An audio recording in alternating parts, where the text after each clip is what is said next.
KL Rahul মেন্ডিসদের ছাড়িয়ে র্যাঙ্কিংয়ে বাবরকে ছুঁয়ে ফেললেন শান্ত। বাংলাদেশের এই অধিনায়ক আর পাকিস্তানি সেরা ব্যাটার বাবর আজম দুজনেই এখন সমানে সমান। মার্নাস লাবুশেন সহ অনেক বড় বড় তারকাই শান্তর নিচে। তাছাড়া র্যাঙ্কিং এ লাভ দিয়েছেন নাহিদ রানা, দারুণ অবস্থানে তাইজুলও। আরও থাকছে প্রতিবেদনে। বাবর আজম বর্তমান ক্রিকেট বিশ্বের অন্যতম বড় নাম। সেই বাবর আজমকেই টেস্টে র্যাঙ্কিং এ ছুঁয়েছেন টাইগার অধিনায়ক নাজমুল হোসেন শান্ত। খুব একটা ভালো সময় ব্যাট হাতে যায়নি শান্তর। নিউজিল্যান্ডের বিপক্ষেই শুরুতে তাকে দলের বোঝা মনে হচ্ছিল ওডিআইতে, আর সেখান থেকে দারুণ কামব্যাক করেছেন তিনি। আর সেই ফর্ম ধরে রেখেছেন তার নেতৃত্বাধীন টেস্ট ফর্মেটেও। দারুণ খেলায় দারুণ সংবাদও পেয়েছেন আইসিসি থেকে।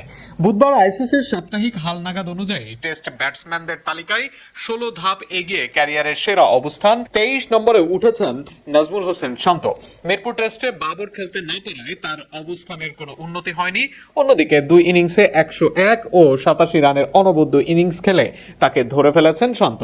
বর্তমানে দুজনেই আছেন র্যাঙ্কিং এ 23 নম্বরে।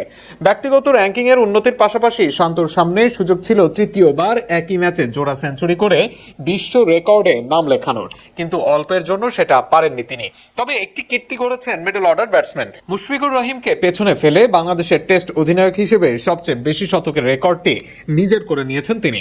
অধিনায়ক হিসেবে শান্তর সেঞ্চুরি সংখ্যা এখন 5টি। তাছাড়া ঘরে কিংবা বাইরে সব জায়গায় এখন বাংলাদেশের সবচেয়ে সফল টেস্ট অধিনায়ক এই শান্তই।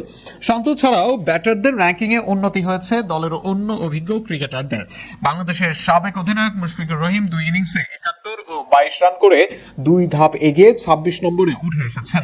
আরেক সাবেক অধিনায়ক মুমিনুল হক এগিয়েছেন 12 ধাপ। 91 ও 56 রানের দুর্দান্ত দুটি ইনিংস খেলে এই বাঁহাতি ব্যাটসম্যানের অবস্থান এখন 35তম। বোলিং র্যাঙ্কিংয়েও বাংলাদেশের দাপট স্পষ্ট। পাকিস্তানকে হারানোর পথে দ্বিতীয় ইনিংসে বড় ভূমিকা রাখা নাহিদ রানা এগিয়েছেন 5 ধাপ। আগুন ঝরানো বোলিংয়ে দ্বিতীয় ইনিংসে 5 উইকেট নেওয়া পেজারের অবস্থান এখনও 64তম। অভিজ্ঞ বাঁহাতি স্পিনার তাইজুল ইসলাম 3 ধাপ এগিয়ে এখন 13শ স্থানে অবস্থান করছেন। টি-20-র পর বর্তমানে বাংলাদেশ টেস্টেও সম্ভবত তাদের সেরা দলটি খুঁজে পেয়েছে। সফলতার হার অন্তত সে কথাই সাক্ষ্য দেয়।